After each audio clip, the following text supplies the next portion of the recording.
This episode is made possible by our generous patrons. Welcome to the Ink to Film podcast, where we read the book and then see the movie. I'm Luke. And I'm James. And this week we discuss the final third of J.R.R. Tolkien's 1954 novel, The Two Towers.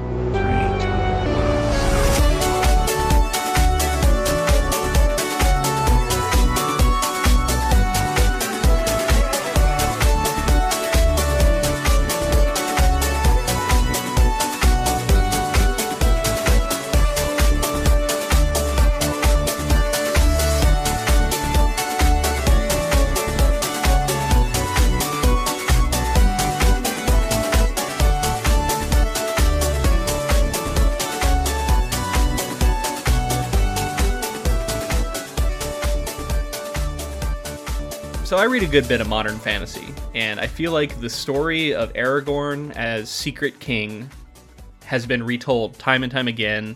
People do different versions of that story, and obviously Tolkien's a huge inspiration for it. But I think that Frodo and Sam and their journey with the ring and that close friendship and bond they have is really the heart of Lord of the Rings. And I feel like I don't see this story told in modern fantasy as much as I should, because I think this is like really, if you're going to borrow something, maybe this is the way to go. Totally agree with that. Do you think that this was the template for it? Do you think this was kind of the first time it was done, or was he borrowing from someone else as well?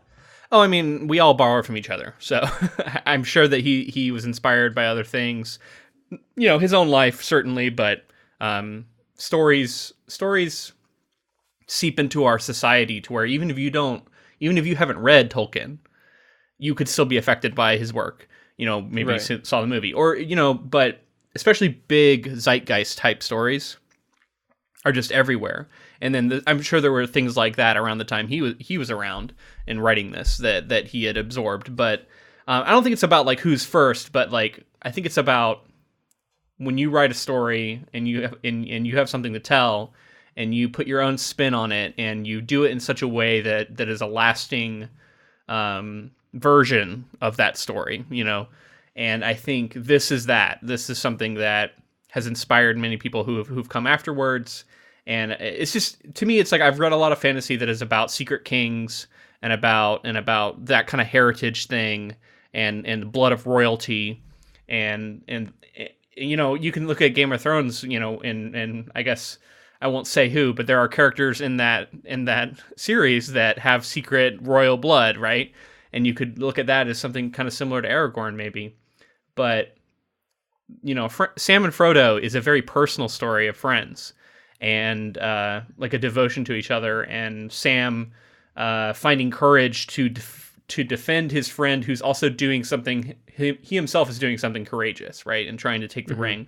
And so that's like, I think, I don't see that as often. I don't know. I can't no one clear example comes to mind where I can say like, oh, obviously this was inspired by that. I'm sure they're out there. I'm just failing to come up with them off the top of my head. Is there anything you can think of? I mean, yeah, like you said, I'm sure there's one out there. Nothing's immediately springing to mind though. I had a question about Sam specifically. In our fellowship coverage, we talked about how there was differences between the film and the book, just in terms of Sam's kind of devotion to Frodo. There was like a servitude that was going on, and I think that in the movie, it's at least in the book, and in the movie Fellowship of the Ring, it seems like it's more of a friendship. And I think that as we get into this book here, I wanted to get your take on it, but I felt like this leaned more. It feels like it went from servitude into friendship, and now it's like really more of just caring about him in no sort of like master servant or master whatever Sam is supposed to be way. You're right though, because it is referred to that way, and he thinks of Frodo and he says like, I never should have left my master, and like stuff like that. Like he says some stuff like that, and that does put kind of an interesting twist on it. And in what is that supposed to be representing? I think to modern readers that's going to seem really weird because we just didn't have a lot of relationships like that. But maybe that was less weird at the time. I don't really know. I've always thought of them more as friends, but you're right. There is sort of like a formal arrangement here of one being superior to the other. And what that means and if it's problematic, I don't know if I don't know that I've really thought about it enough, but that's something to think about maybe as we go into Return of the King and continue to track this relationship, and I can do some more reading about it. Did you see any sort of transformation in the relationship though, or do you think that it's kind of still the same as it was? No, I agree. I mean, like, regardless of what the pre-existing structure is for their relationship, clearly they are friends, and they have a mutual respect for each other. Frodo's not just like got Sam along to do his bidding and doesn't care. Like, Frodo deeply cares about Sam and vice versa. Mm-hmm. There's that line that I think specifically leans into that, where Frodo was talking about how, when they're retelling the story of Frodo and Sam, how they'll say, like, tell me more about Sam, because Frodo wouldn't have ever gotten far without Sam. Yeah. And I think that's a big moment in the movie as well, but that's just huge. It speaks volumes to their relationship, I think. Right. So if it's not clear, we're covering the last third here of the Two Towers. This section is all Frodo, all Sam, and Gollum. And I really enjoyed it, and I'm excited to talk about it. But before we really get into it, we did want to announce that we just released our 12th Patreon-exclusive episode. This one was covering Pet Sematary, the 1989 original adaptation. Which we both, actually, spoiler, for the episode, we both enjoyed. So I think it would be a fun listen if you haven't heard that yet. Yeah, and we break down each character, and we compare like the new versus the old adaptation, talk about which versions we liked, which was split on some. And we both had a lot of fun with it, but did it end up being a better adaptation to us than the new one? You'll have to listen to find out. That's available on our Patreon feed. It's patreon.com/ink2film. And for as a pledge as low as $2 a month, you can get access to that and all of our other bonus content.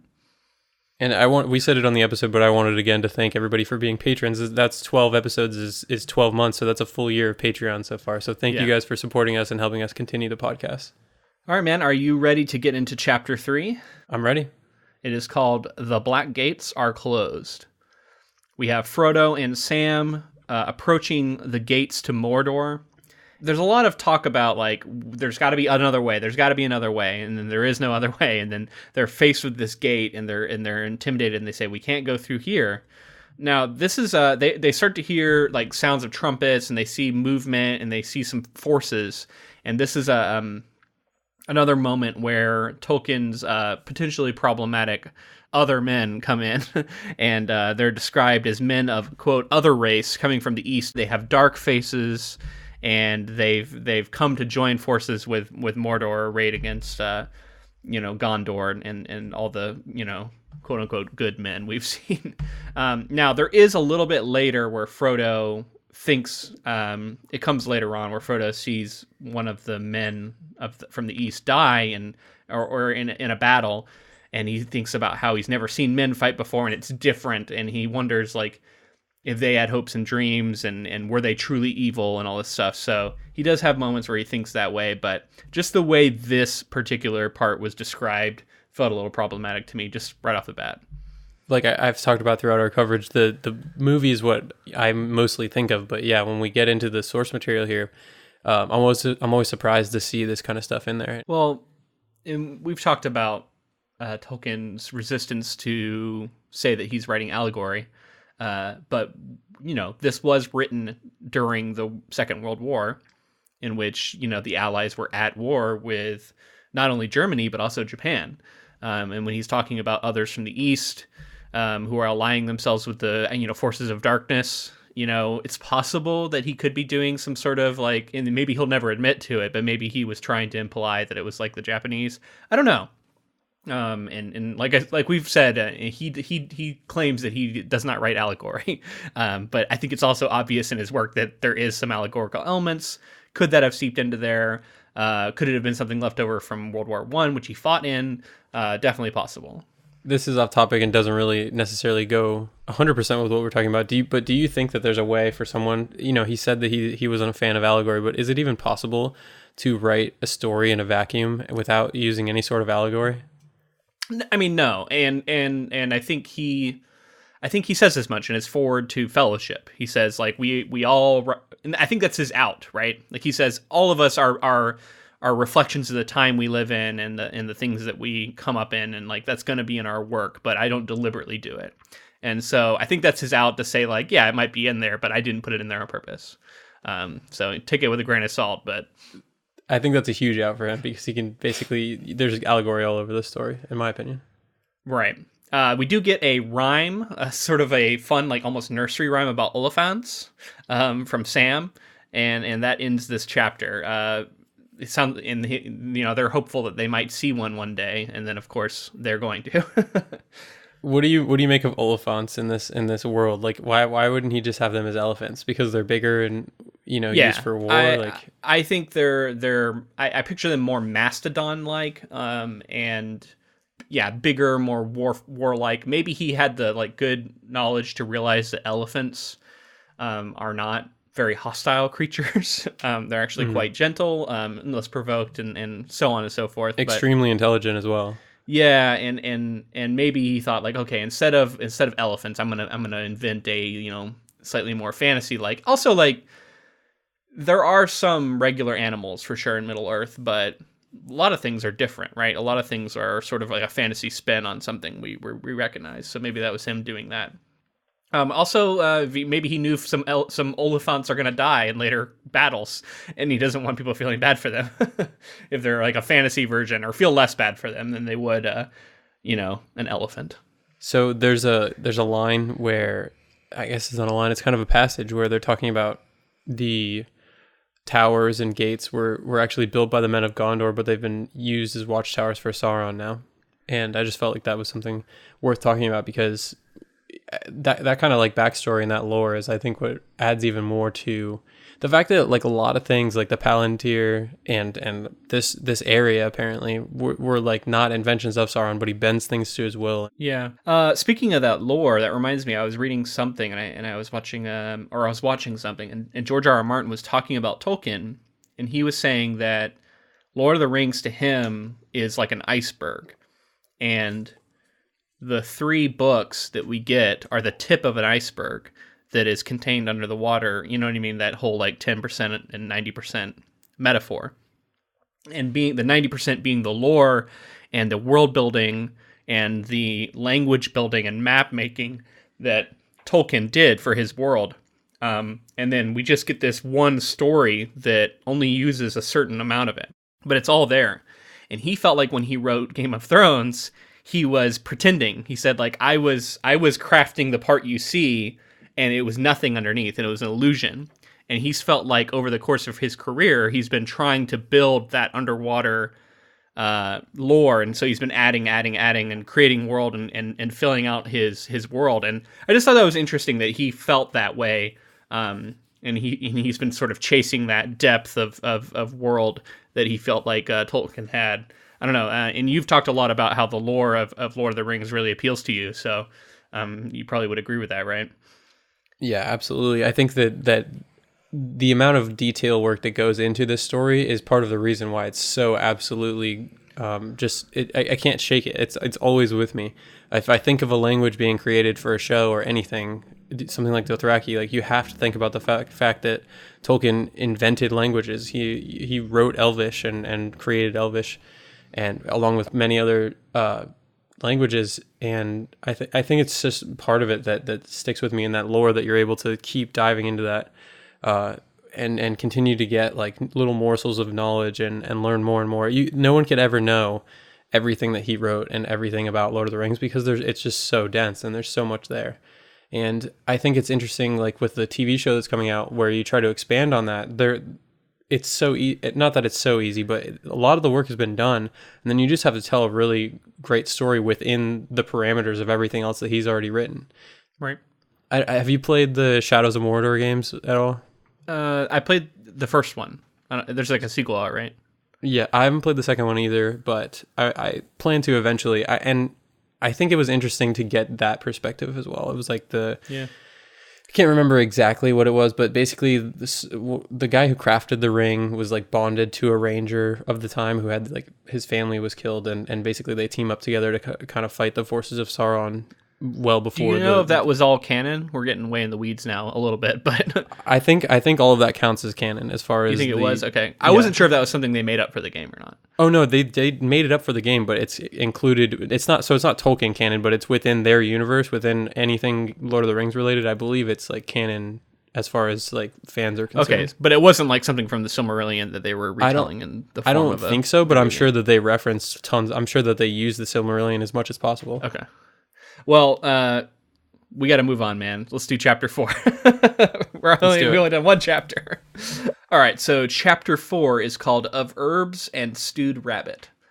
It's interesting how he does these with his titles. Like, some of his titles are very like ominous, and it's like Shelob's Lair and sort of foreboding. And then every now and then we get like Flotsam and Jetsam, and we get Of Herbs and Stewed Rabbit. And I think it kind of announces that this section might not be as dramatic. I don't know if that's like supposed to be meant as a thing for the reader to look forward to when they read. Like, this is going to be a more chill chapter. I don't know. Do you think he was thinking that sort of things when he chose these names, or is it more just like, that's what happens in this chapter, so that's what I'm going to name it?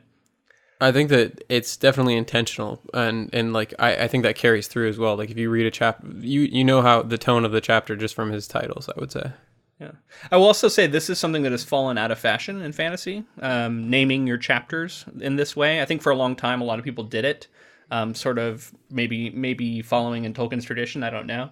But nowadays, it seems like I don't see this as often, at least. What would it be instead? Just chapter 1, chapter 2, or like some like a character's name? Yeah, just chapter, or you could do like Martin, name it after a character. Although I think he kind of popularized that. I may be wrong with that. Like, I'm not a historian of genre, so I can't say for certain. I just know that Martin is a very popular version of like naming the chapters after a character whose point of view it is. And then Tolkien is a very popular version of naming the chapter after like a phrase or something that is topical for what happens in the chapter itself. Some people view it as kind of a spoiler for the chapter. Maybe that's why we don't do it as much in modern day. I'm not saying no one does it. I just not as frequently done. So Of Herbs and Stewed Rabbit is, appropriately about them being hungry, wanting food to eat. They're on the road. They've tried to go another path, and Gollum is looking for food, and he brings them a bunch of rabbits that he's caught. And Gollum wants them to eat them raw because he doesn't want them to light a fire because he thinks it's dangerous. But Sam says we're not going to eat them raw. Not to mention that he thinks that cooking things ruins it. Like, cooking the meat would ruin it. Yeah. This is Sam is not feeling that. He wants to make a fire. We get him talking about potatoes, which I'm glad is a book detail and not only something invented from the movie, because I like it in both. So it was fun to see Sam say that here. He makes this rabbit stew, and they have a feast. Essentially, they call it a feast compared to what they've been eating. And then he does realize that the smoke is more visible than he was worried, and they get found out. And he's worried at first. Oh no, we've been found out by the orcs. But it actually is these men who come up and draw down on them and wonder if they're spies of the enemy. So forth. These men remind him of Boromir, and we meet Faramir for the first time, who we learn soon is Boromir's brother. So Gollum slips away just as the men arrive, so he's absent, and Frodo and Sam are captured by these men and taken to their hidden lair. On their way, they do witness a battle. This is what I referenced earlier. They witness a battle in which the men kill a bunch of the men from the east, and they see the Oliphaunt for the first time, and it's a huge creature, and Sam is surprised to see it. And this is where Frodo wonders about what evil may or may not lie in the hearts of these men, and he seems like he's troubled by seeing this violence. So just to jump back to kind of the feast that they were having, in terms of fictional food, I think lembas bread is up there with one of the things that I crave for the most. I want to try lembas bread so bad because they have the lembas bread with their rabbit. I'm sure there are a bunch of recipes online you can find for lembas bread. You probably don't have that elvish magic in it. That's what I was gonna say. Like, I don't want to try it and not have it be the greatest thing ever, though. Well, it's not even supposed to be the greatest thing ever, right? It's supposed to be like, it tastes good and it fills you up for like the entire day, just a small bite of it. And it stays good for like months. Yeah, it stays fresh. Yeah, that's a good point. If anybody has a recipe for that kind of lembas bread, I'm into it. Yeah. Seems like a good way to lose weight. Yeah, you just eat a couple bites and you're good. And the Limbus diet, yeah. So, Faramir. I really, really like Faramir, and I think that I kind of wish we had a little... I mean, I guess in the extended version, we do get a little more of him. In the movies, you mean? Faramir is a really fascinating character to me because he's one of the strongest men that we meet. I would say he's up there with, like, Aragorn in terms of just willpower. And, like, he's very noble as well. I just think that he's a fascinating character. Yeah, and I feel like there was some changes. That's something I'm going to be tracking watching the movie, is what kind of changes they make to this character. Because you're right, like noble and good-hearted is a really good way to describe Faramir from this meeting of him, at least, that I'm getting here. He doesn't start out necessarily... Like, at first, he is suspicious, and you think that he's, going to do something awful to Sam and Frodo, but he quickly, once he figures it out, he flips over, and you can see how he actually feels. Yeah. Well, let's get into that chapter, because a lot of that happens here. Chapter 5 is called The Window on the West. So Faramir has Frodo, and he's frustrated that this hobbit is keeping things from him. He can sense that there's something that's being kept from him, and he doesn't know what it is. Faramir actually reveals to Frodo that Boromir died, because Frodo and Sam left before Boromir actually died, so they didn't know. And Faramir tells a story about how he was like on watch or something, and this boat came out of the mist, and he ran over and looked inside and saw Boromir's body there. And it was weighed down by all these swords, and he saw like this elvish belt on him, and but otherwise he was clad in his normal attire. And then the boat just like swept past and headed on out, and he didn't stop it. Very odd, thing to have happened, but this is how he found out that his brother had died. And so he reveals this to Frodo and Sam, who didn't know, and they're sort of taken aback by it. But I think Frodo's not super shocked. He had been thinking about Boromir, and it seems like he definitely didn't know that Boromir was dead. But the way that it's revealed to him from Faramir, I mean, it's affecting. And then the revelation that the reason he knows is because he is Boromir's brother. Also, in this chapter, he talks about actually seeing him float down the river. Imagine that, like seeing your brother float down the river and it's really weird, actually. And that's how he found out. He saw his body just floating on the river. Now, Frodo then, in turn, tells Faramir about Gandalf's fall. And we learned that Faramir in their country, they know Gandalf as Mithrandil, and they think of him as a lore keeper. And Faramir says he's always suspected that he's more than that, and this is essentially confirmation that he is more than that. There is talk about Isildur's Bane, this heirloom of power. He has like a suspicion that this is what this is all about. I think there was some rumors that that's why Boromir went to join the Fellowship and was summoned to Elrond's council, and so it seems like Faramir's starting to put it together, and it's worrying Sam and Frodo because they don't want to be found out, and they're worried that he's going to try and take it. So Faramir does blindfold them and take them the last mile down to their cavernous lair and hideout. I should call it a hideout, not a lair. Lair makes it sound evil. Their hideout. Although this is my podcasting lair. I'm going to start calling it that from now on. It's my lair, but I'm not necessarily evil. I'm not necessarily Shelob, but maybe I'm kind of like Shelob, the podcaster. I mean, there's spider webs everywhere, so imagine that. So they're treating the hobbits pretty well, other than blindfolding them because they don't trust them. They take them to a room to rest, and they spend some time there. Now, at this time, we also hear that the men have almost caught Gollum. He's been slipping by them, and they know of this other creature that was found around them, and Faramir is suspicious of like what connection he could have. They're talking together, and Faramir tells them a lot of lore behind Gondor and its relationship to Rohan and the history of men in the world, and it's sort of info dumpy, but I think it's all really interesting. It's like filling in the texture of the world and how these different groups of men relate to each other. It's always nice to get that refresher too, because it's so much more in depth than anything we get in the movie. So you really understand even more kind of how the inner workings of these peoples work. Because the especially the fact that the men of darkness, what are they called, the Dunlanders, are Yeah. not even really mentioned in the movie. So kind of getting that as well as something you can bring to the films. And when I say info dumpy, I'm not trying to be critical. I think this is a term that, if you start learning about writing, people will often talk about in workshops, and they'll bring up and they'll say, "Oh, this was an info dump here," and they mean it as a criticism. They're saying like, you dumped all this information on me that I didn't need, and you can cut it back. But I think this is an example of it done right, because it's coming very far into the story at a time in which we are genuinely curious about this sort of thing. So if you can ever create a curiosity in the reader that's genuine and is not contrived, they genuinely are curious about something here, and then you can provide it to them.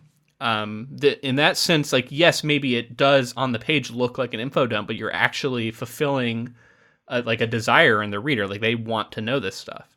And in that sense, you can get away with this sort of thing if you want to think of it that way, and it can be effective. And in this section here, we learn that a lot of the men potentially, the elves and men have grown further and further apart, and some men think of elves as dangerous.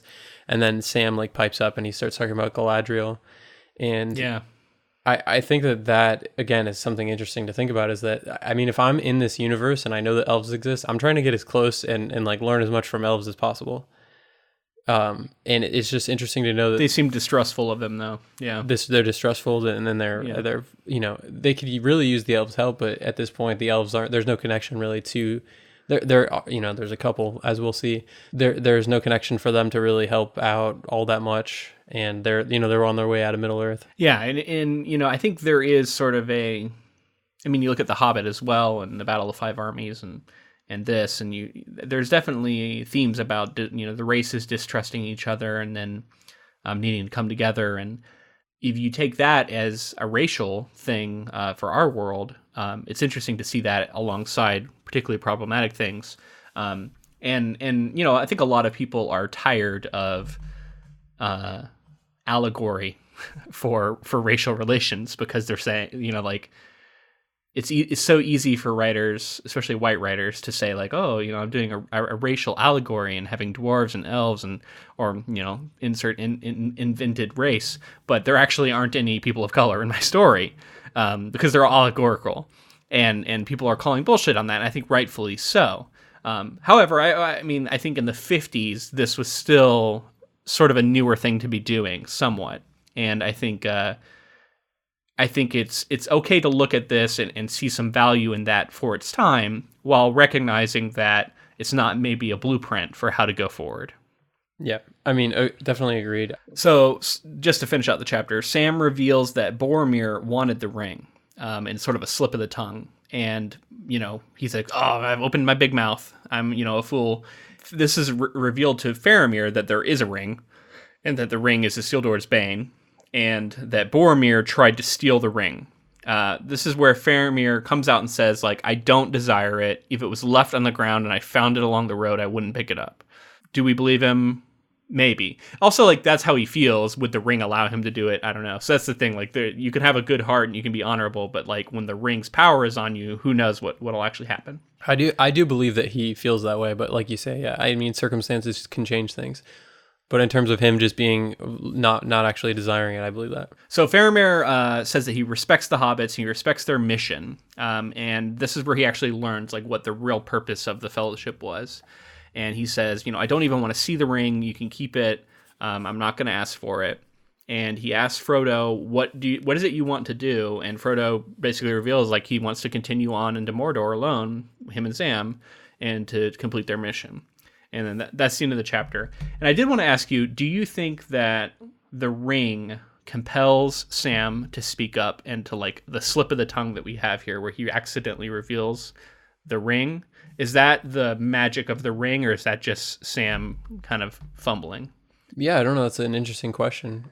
I think you can read it either way is correct, I would say. I like the idea of it being the ring, though. I think that's more interesting. Yeah, I was reading into it a little bit because it the way he described it, I can't remember the exact phrasing, but there was some stuff to imply that like it just kind of came out of him and he didn't know why he said it.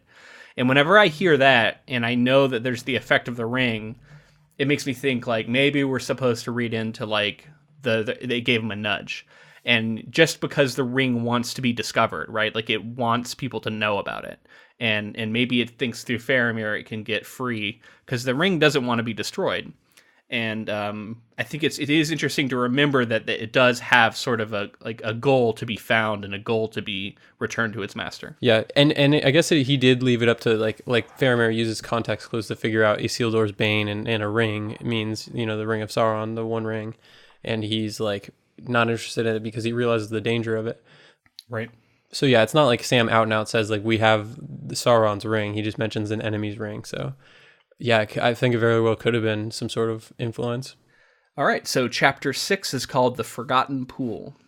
So Faramir wakes up Frodo and takes him to a place within their hideout that has this pool. As he takes them, Sam sort of secretly follows after them. And when they arrive, they see the creature Gollum is below, and he's sort of in the pool, swimming around. And Frodo commands them all not to shoot, or requests them all not to shoot, tells them not to. And this is where Frodo finally reveals, because Faramir's like, why not? This is obviously a creature of the enemy.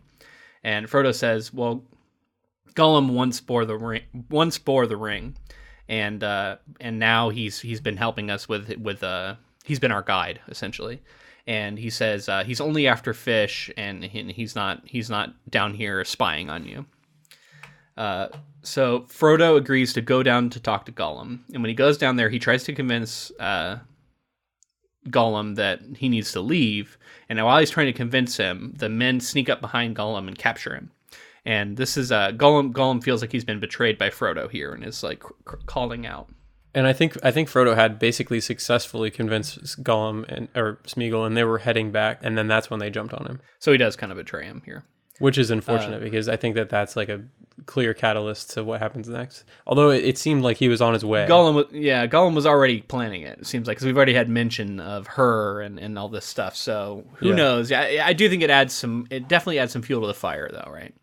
Yeah, the one of the chapters, the one with the feast that they were having, we kind of get even the relationship between Gollum and Sam is getting better. It seems, or I guess Sam and Sméagol, because he he asks him to go get rabbit, and he goes and gets rabbit for them, and even though they disagree on how to cook it, I think that there is like some bonding going on there, or at least some character development between the two.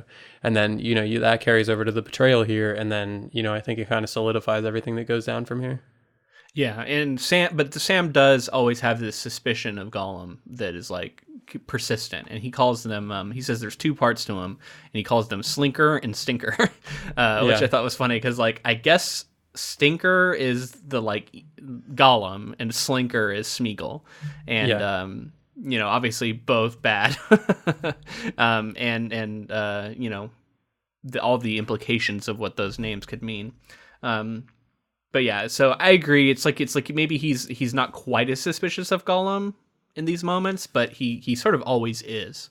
No, I think he's still suspicious. I just think that there is like a bond forming that you could see maybe this story progressing a different way, and I think a part of I know that like deep down Sméagol wants to be free of the ring, but Gollum would never let that happen. At least I think that there's something really deep down. Not that we ever really see it, but you would think that he would want to be free of it. But like Sam clearly is always suspicious. Yeah, I don't know if I my read of it was always that Sméagol and Gollum both want the ring, but Sméagol cares more about people and doing okay, maybe not good things, but like decent things. Whereas Gollum is like fully been twisted by the ring, and he wants it at all costs, and has no honor and no care. But I always felt like they were united in both wanting the ring.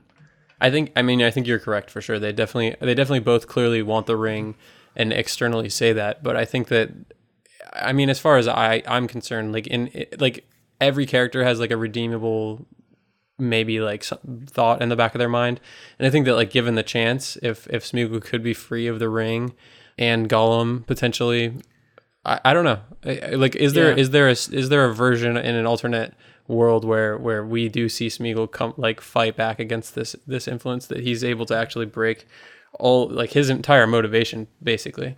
Probably not, but I don't know. I like to think about like at least there's got to be some pure goodness deep down inside of him. I'd love to know what our listeners think of that. Definitely email us if you have thoughts on whether or not you think that Sméagol in some ways would like to be free of the ring and has some goodness deep down. I'd like to know that. So Faramir is talking to Frodo and Gollum here, and essentially he says, Frodo, you're free to go. I'm calling you a friend of Gondor, and you can pass through our lands freely, and I'm going to allow you to take Gollum, and as long as he's with you, we won't kill him. And this has all kind of been negotiated between the two of them. And Gollum has to agree that he won't ever reveal the location of this, and he does, and it's kind of interesting that they trust him here, but they do. And they don't really trust him, but they trust Frodo, I guess. Yeah, and Frodo says, what does he say specifically about how he's like taking responsibility? He's taking responsibility for Gollum. There's a specific wording that they say that he agrees to.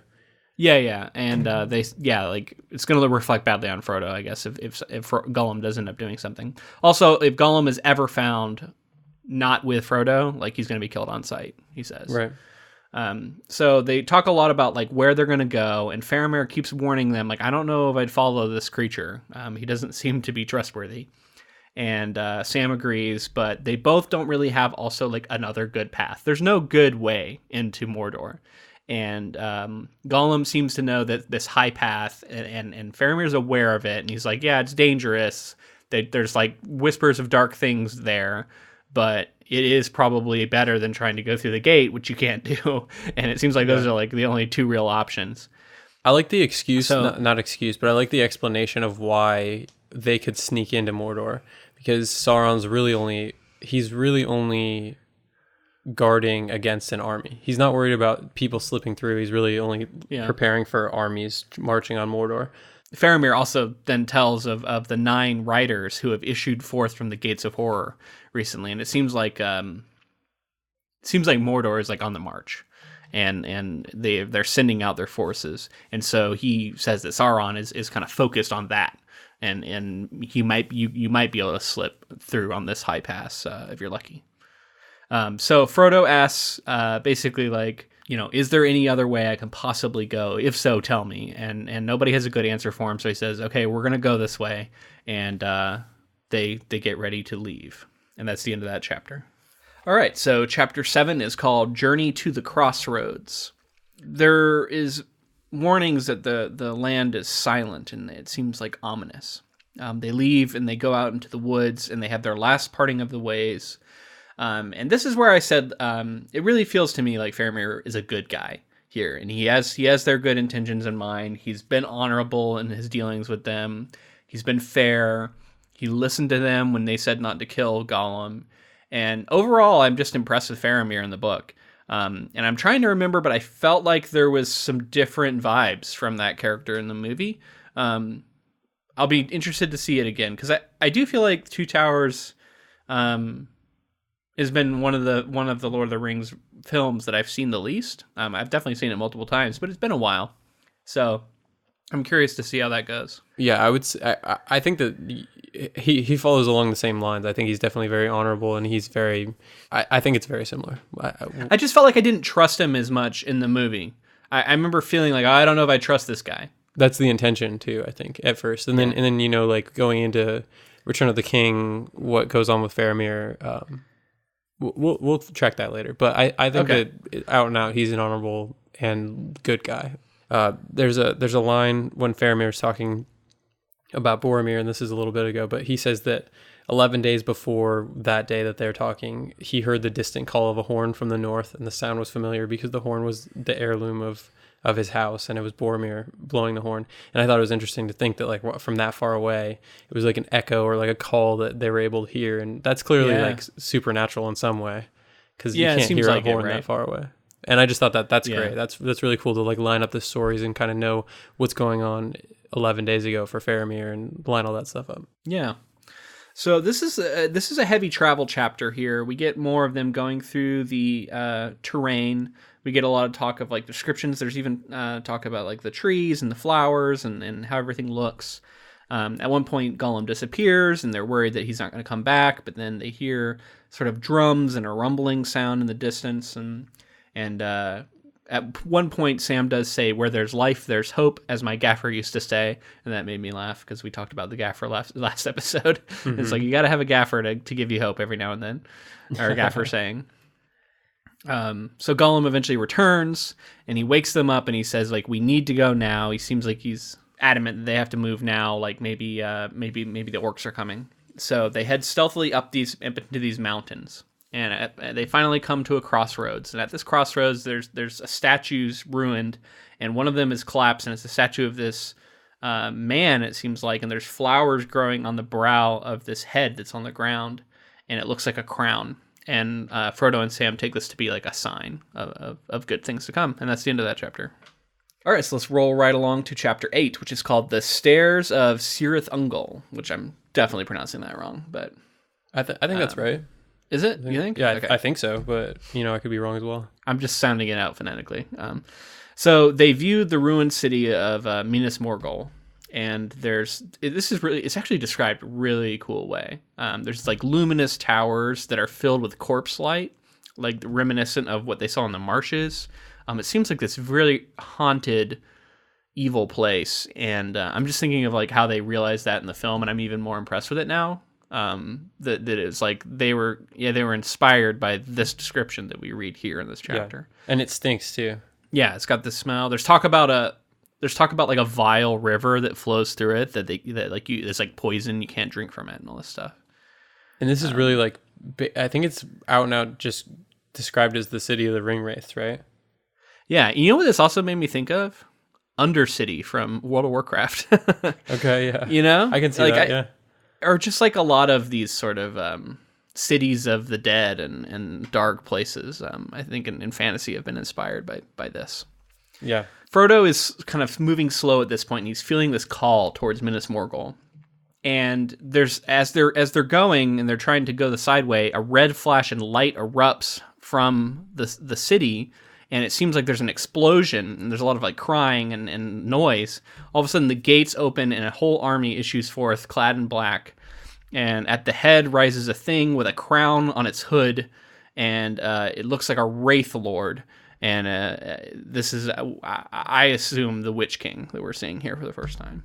Right. I think I have wrote down a line here: the haggard king whose cold hand had smitten down the ring bearer with his deadly knife. So I think it's the same one that stabbed Frodo in Fellowship.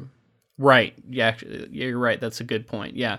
So he has this like connection with him, and maybe that's why he's feeling this pull. He says he feels this pressure that is just like ever on him and through the ring. And he feels his hand actually reach toward the ring without his will to do it.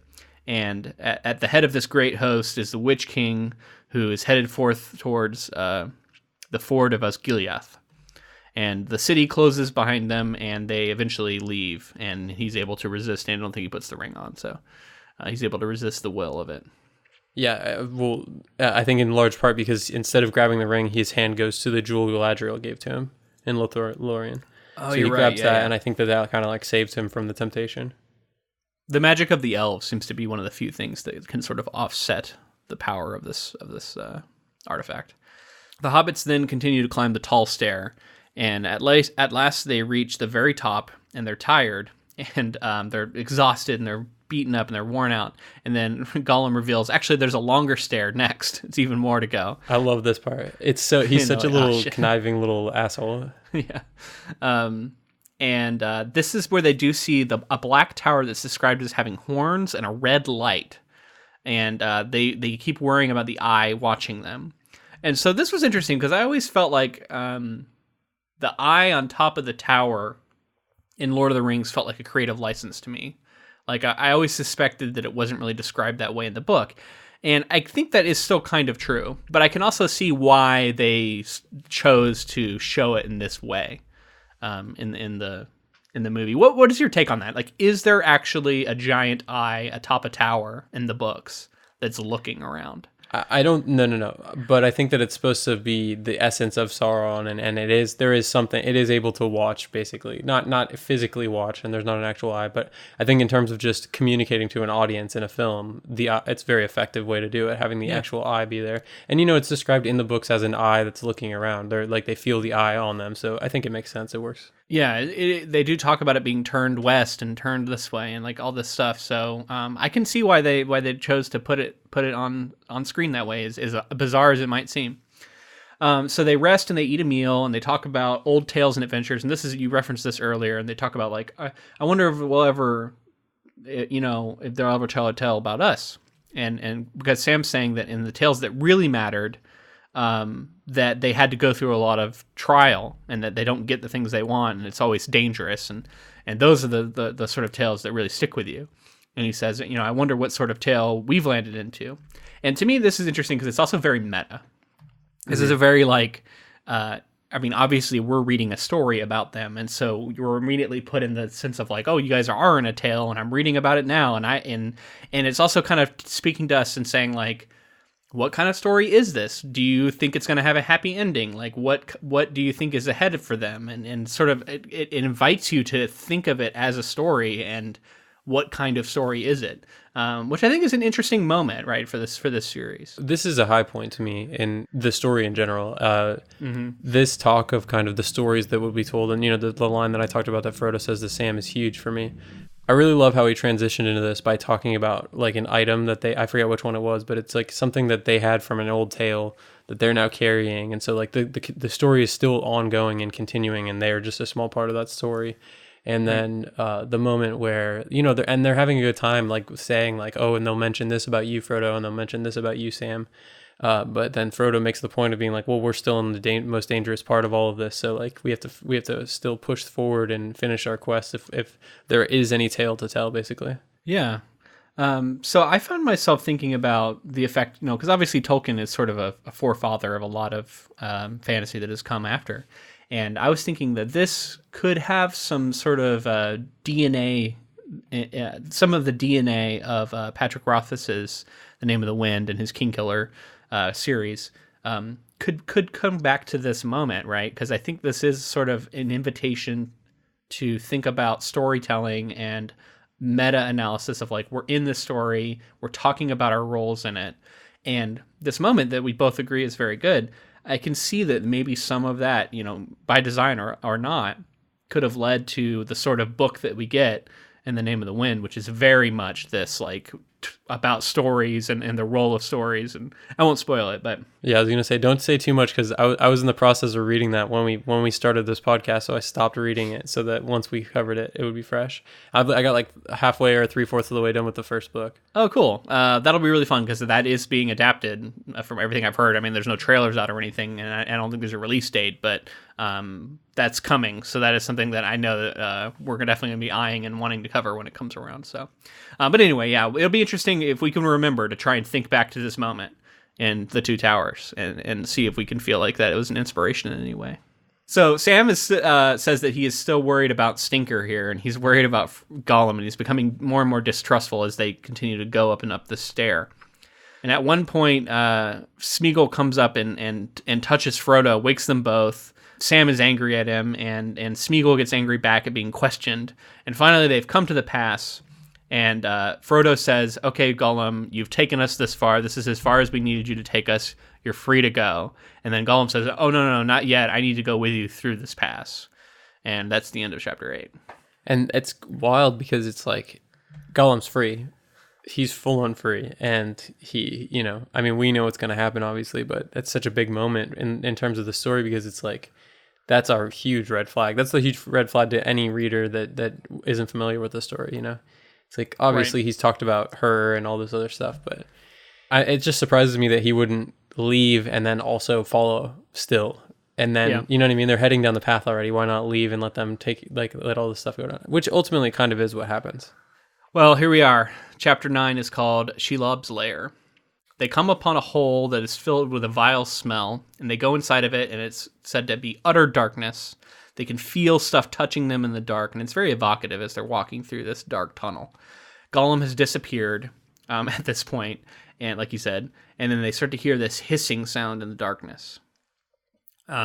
So Sam is actually the one who reminds Frodo of the fire of Galadriel that was given to him, and to light your path in dark places where all their lights go out, whatever the exact quote is, which I'm failing to remember. I'm close to it though. It's close, yeah. Yeah, a light in dark places when all other lights go out, or something like that, right? Like I'm close. I think that's pretty close. If that's not it, yeah. So one thing real quick that I did want to mention, just because it's one tiny little reference.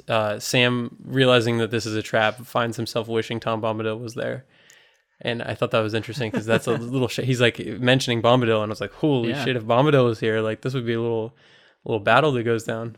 What would Bombadil do? Yeah, interesting to think about for sure. So when they light up the fire, which they call it's interesting how it's the star, it's the fire of Galadriel, it's like a file too. So they light it up, and in the reflection, it seems like they can see these horrible eyes appear. And Frodo raises the fire, draws his sword, and there's blue fire like shimmering along the blade, and it looks really cool. And this is a moment that I'm sure has inspired just tons of fan art, right? And Frodo approaches the eyes, and he's so fearsome, and Shelob has never seen anything like this, that Shelob actually shrinks away and just like leaves. And they think that they've driven off this creature. So they continue on, and they see this web all around them. They start to realize that that's what they were feeling. And at first, Sam's just like, some cobwebs. What's the big deal? Like, I've seen these all the time. And then he realizes that they're actually really strong, and you can't break them. And it takes the sword to cut through the web. And he's like, okay, this is actually going to be a problem. This is really hard to get through. And all of a sudden, we get this omniscient talk about Shelob and the history of this creature. And this is something that I do love about omniscient storytelling that can happen, that we can't get in any other way. Because Shelob's not going to come down and tell us her story.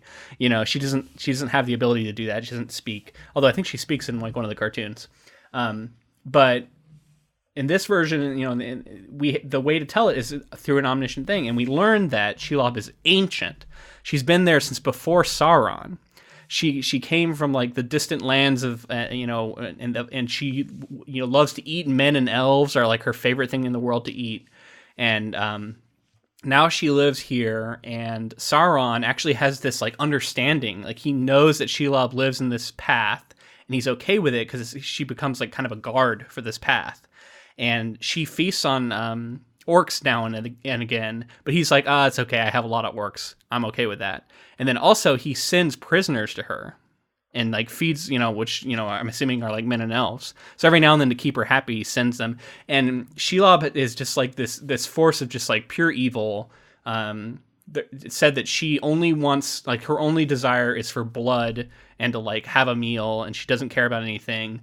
And she is like sick of the orcs because they don't taste very good, and she wants like a sweet treat.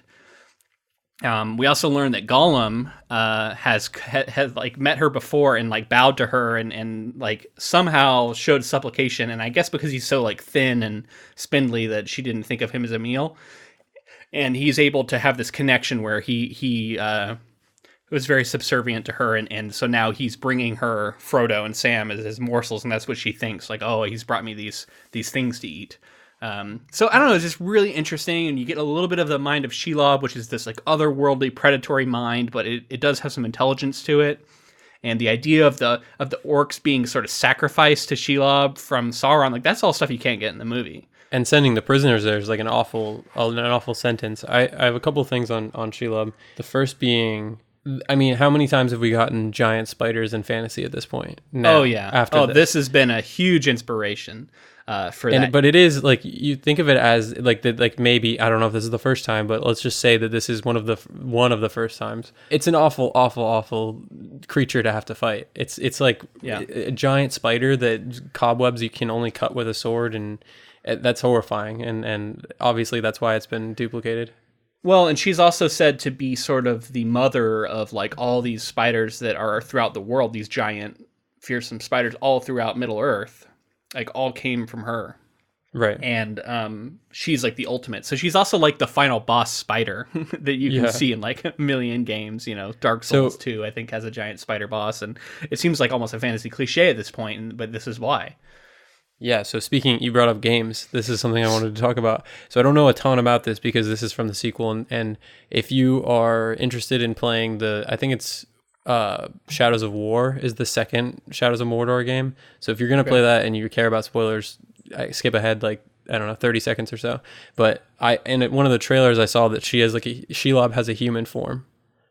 So she's like within that game. I don't know. I just don't really know how I feel about that. But she has like a human form and is talking. Yeah, I don't think that's true from what I read here. No, I don't think so either. But just interesting to think about that. Like if you want to bring that context of those games, which I think they're canon. If they're not, sorry for bringing any of it up. But I'm fairly sure that they've basically said that they're canon. Interesting to think that they would take somebody like this like creature like you're talking about that's like lusting for blood and then give like some sort of motivations and she's clearly talking. So well, and there's also like when you say they're canon, like there is no real ongoing canon. Well, I guess there is, but like is it possible to still modify it if you're not Tolkien himself, and like who gets to say what is and isn't canon at this point? I think is probably an interesting question that is being litigated in one way, maybe in the courts, maybe not, but between the Tolkien estate and video games and adaptations and the new Tolkien biopic coming out, which apparently they disavow. So there's a lot of this that is probably going on, and there's probably been a lot of court cases about the IP of Lord of the Rings and who owns it and who can do what they want with it. I do think just because you brought up the Tolkien estate, disavowing that Tolkien biopic, I think that they also weren't fully on board with Peter Jackson's Lord of the Rings adaptations. Yeah. So like from the get-go. So I think they just say no to everything or disavow everything because it's not coming specifically from them and they want some kind of control. Well, and didn't his son, which I should have looked into this more, but didn't Tolkien's son help finish the like new quote unquote book we got from Tolkien like last year? I think so, yeah. There's been a couple of extra books. It's like based off his notes and he kind of wrote it, but yeah. Anyway, interesting to think about. So Shelob here is described as being bloated, having this bag of a belly, has long body that's just like covered in horns and like an armor of carapace, described as really truly horrific.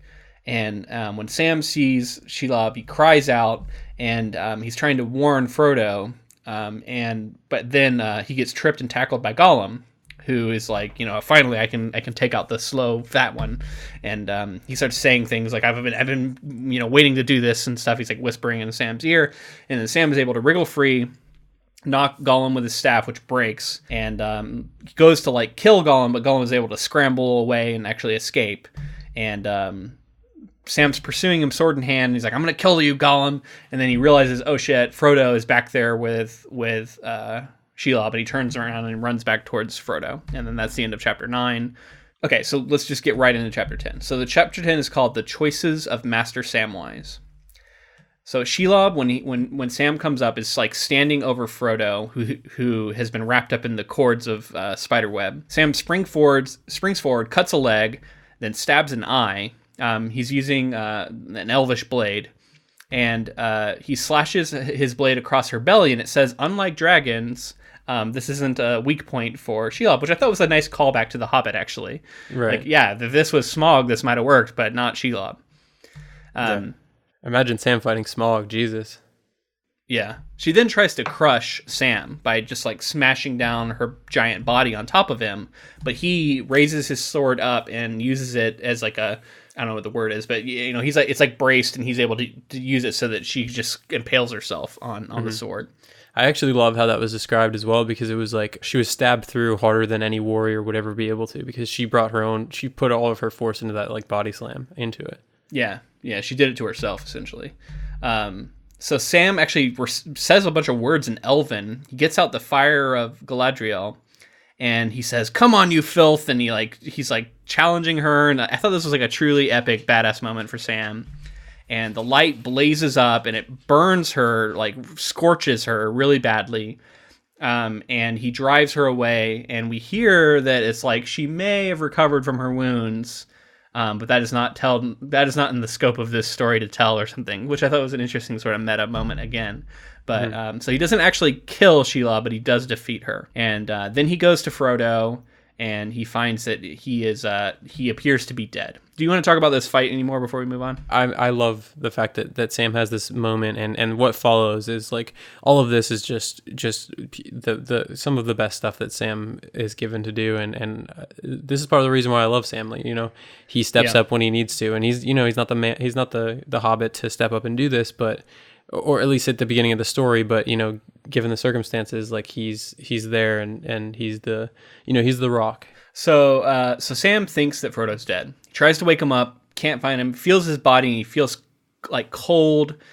And Sam actually thinks back to a vision he had in Lothlorien where he saw Frodo laying there and him over top of him, and he realizes that like the rock that he sees near him was what he saw in the vision. He's like, this is the vision I had.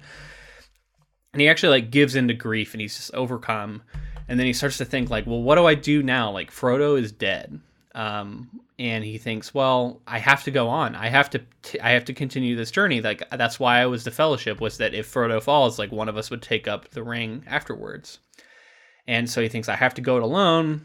And he really hates Gollum at this point. He's thinking about how if he ever sees him again, he's going to kill him. And he really debates a long time, like a long time, but like it's not an easy decision. He really debates back and forth. Like, what should I actually do this? Should I take the ring? Should I take, he thought he's going to take like Frodo's other gear, because he's like, if I leave it here, then some orc's just going to take it. So I need to take it, and he's dead, and I can't do anything about it. Finally decides that's what he's got to do, and he takes everything and he leaves. And as he's at the end of the like tunnel out of there, he hears these orc voices. Just as he's getting ready to go, he sees movement. He's like, "Oh shit, I've been found out!" And these orcs come around, and he puts on the ring in order to hide from the orcs. So it immediately goes invisible. And while he's invisible, this is where we really get it described in a way that sounds just like the movie to me. He talks about how like everything's sort of gray, except for him. He feels uniquely visible, and he feels like there's an eye looking for him. But he's also invisible to the orcs. And he hears them talking to each other as he's hiding, and they come across Frodo, find the Hobbit. They call him this is a spy we found here. We're going to take the body, and we're going to go. They head back towards their fortress. And as they're going to leave, Sam pursues them, and he overhears them talking. And we get a discussion between two orcs, Shagrat and Gorbag, I believe they are. And they start talking, and they talk about how some fearsome warrior has clearly taken out Shelob, or has emerged victorious from Shelob, and that it couldn't be this one, because this one was wrapped up and couldn't have done the damage. So there's another fearsome warrior out there, and they're kind of worried about. And Sam has a moment where he actually kind of smiles, because they're talking about how he must be a great elf warrior who, is the strongest warrior we've ever seen. Yeah, they do. There is a lot of talk about like complaining about like where they're stationed, talking about the Nazgul and how he, meaning Sauron, like prefers them to the orcs. And it seems like there's a lot of like jealousy and sort of like not infighting, but like these factions are sort of jealous of each other and resentful of each other. So there's a lot of talk about this Labors person who I'm only pronouncing it that way because that's how it is in the audiobook, which I listened to for part of this. But it's spelled Lugburz, but that's Labors apparently. That's not how I've ever read it before, but yeah, I'm sure it's right if it's in the audiobook. Yeah, I assume. And they're talking about how they're gonna take Frodo to Labors, but then they're like, maybe we shouldn't until because Labors has been saying that there's like they need to find like there's spies on the stair. There's been whispers of these. So I want to take a second to think about this story if J.R.R. Tolkien actually killed Frodo and Sam has to finish the journey alone. Right. Honestly, I think Sam could have done it as well. Maybe not alone, but it's an interesting thought. Well, I don't know, because I feel like Frodo couldn't have done it alone. And so I don't know that either of them could have done it alone. I think it takes both of them and their friendship for each other and sort of the like sharing of the burden. Oh, absolutely, yeah. I think without the sharing of the burden, I don't know that either of them would have been able to do it. Yeah, that's definitely true. They wouldn't have. But I think that it's interesting to think of Sam as being able to carry the burden just like Frodo, because we think Frodo is special in some way, but I think like roles reversed, Sam could have carried it as well. And like you say, I don't think that either of them could have done it alone though. The taking on of the ring and feeling the weight of it, and it's just such a big moment for Sam to he's come so far at this point. And the fact that the orcs are taking Frodo away, he feels like sick about it, but he doesn't really realize that Frodo's still alive until they say. Do they mention it here when they're taking him back, or? So they're talking about what to do with this body they found and all this stuff, and when they're going to tell Labors, and then one of them thinks like, oh, well, he's just carrying food now. What does it matter? And the other one says, are you an idiot? Like, we've seen this before from her. She does this where she poisons them and like paralyzes them, but they're not actually dead. They just look dead. And so they talk about that. And all of a sudden Sam's like, oh shit, I thought he was dead, and I shouldn't have listened to my head. I should have listened to my heart that told me that he wasn't dead. And what have I done? I'm a fool. He charges after them to try and save Frodo, but he ends up being farther away than he thought, essentially. And right when he arrives, they are able to close this gate behind them, and he's shut outside. And the line that says Frodo was alive but taken by the enemy is the final line of this book. And then we get the end, and that's the end of Two Towers. And I think it is like a big like cliffhanger, like right, like this is like, oh shit, and he's definitely setting up the next book here. Yeah, and just to mention for people who are more familiar with the movies, again, some of the stuff is beyond the realm of the Two Towers film. Some of this is Return of the King scenes. Okay, yeah, it all runs together for me, man. I can't remember what's in each movie, so I'm going to be curious to see what of this is in Return of the King and what's in Two Towers. Yeah. Yeah. We're going to watch the movie this week, so I won't say anything, and we'll see how we felt about it being different here. Yeah, don't reveal. We're about to watch it, so that'll be something I can track. So, yeah, the moment that Frodo is still alive is a huge cliffhanger, right? Like, again, he's hitting us with a pretty massive cliffhanger. Yeah, definitely. And it's smart. Makes you want to read the next book. I wanted to recall, do you remember back at the start of our fellowship coverage when we talked about Tolkien's biography? And there was mention of he felt a particular affection for these soldiers that he fought alongside that were these like rural, non-educated, like boys who were fighting in these wars, right? And he felt like a real affection for them. I think they were called like the Tommies or something, but I could be wrong about that phrase.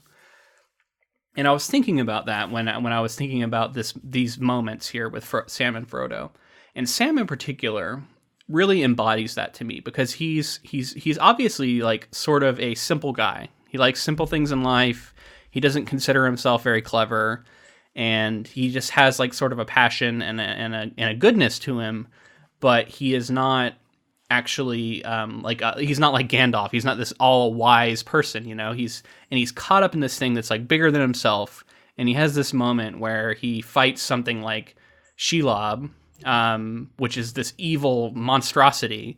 And he's in this moment that he's like clearly in over his head, but he's able to do something heroic and something great and grand. And also the bond between him and Frodo is also very reminiscent of a bond between soldiers to me. So I just wondered like what you think about how that could play into these characters. Well, I mean, I love the idea.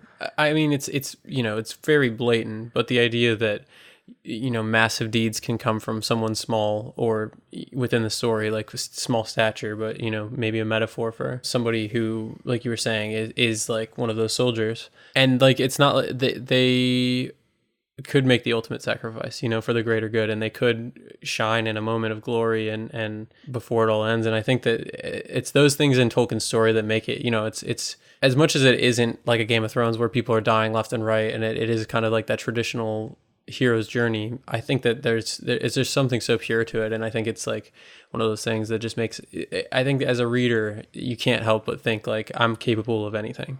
That's a good point. Yeah, it's kind of empowering to think about. So let's wrap up with just some general thoughts here about this book as it compares to Fellowship, and how we felt about it, and then yeah, we'll be ready to watch the movie, I think, next week. I'll go first. Basically, I mean, I thoroughly enjoyed reading this book again. It's so much fun, and I think this time around, I was really thinking about the split nature of the first book and the second book, and just how I would love to see a version of this story that is crosscut, where we, somebody I'm sure there's been a fan that has done that, put that together on the internet. I'd love to, and I'd love to read that. I think that would be a really interesting way to experience this novel. I mean, but like I said, just the stuff with Sam, Frodo, Gollum, it's so fantastic, and even, I mean, I feel like we're talking about how great that is, but the stuff with Aragorn, Gimli, Legolas, that story is also really captivating to me, in the Battle of Helm's Deep. And I was actually surprised. I had forgotten how much this Two Towers novel bled into the stuff that happens early in Return of the King, the film. Yeah, so I think for me, this book had definite highlights that I really enjoyed, but overall, I didn't get quite the same feeling that I got from Fellowship. And like, as things are getting darker and more troubling and further away from Hobbiton and the Shire, that's to be expected. But one of the things I loved about reading Fellowship was those early pages, and there's sort of like a just really pastoral feeling and like a really warm feeling. I got a little bit of that from some of the sections here, but this is a different kind of book, and it feels a lot more, martial in a way, and in the sense of like warfare, especially in the Aragorn, Gimli, Gandalf chapters. There was some parts that dragged a little bit for me. Some of the pursuit early on. I like Treebeard, but some of those sections dragged a little bit for me. But overall, like, I have huge respect for this series, and I have huge respect for what it has spawned, and all the things that have come after it.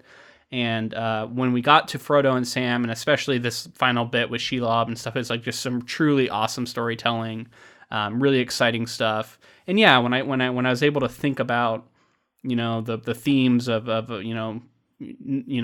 small people being able to do great things, and how that all played together, it was a really good book, and one I really enjoyed, and I'm definitely excited to get into the Return of the King when we do get to that, which who knows when that'll be. Hopefully not too long from now. Yeah, I hope not. It's, again, like, I felt going from taking a year off from Fellowship to Two Towers was tough, but this is going to be tough again to wait a little bit longer to do Return of the King. Not longer than a year, but I'm just saying until we do Return of the King. Yeah, we might not wait a year next time. We might be a lot sooner than that. That wasn't really by design. It just happened to be that way. yeah. Interestingly enough, I do have something to say that you reminded me of is.